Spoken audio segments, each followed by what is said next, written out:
కథ పిల్లల చేష్టలు. రచన డాక్టర్ గెద్దాడ కస్తూరి ప్రసాద్. కలం పేరు రాధిక.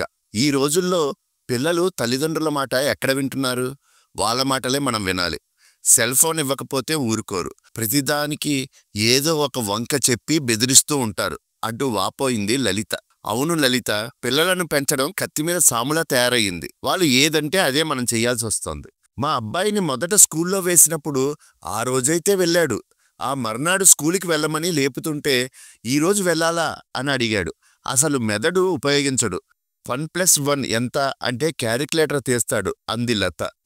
మా వాడైతే ఆ టీచర్ నాకు నచ్చలేదు, ఈరోజు 6+2 8 అంది, నిన్న 4+4 8 అంది, అదేం చిత్రమో అన్నాడు అంది. ఓ రోజు లలిత వాళ్ళ ఇంటికి వెళ్ళింది. అక్కడ ఇల్లంతా నిశ్శబ్దంగా ఉంది.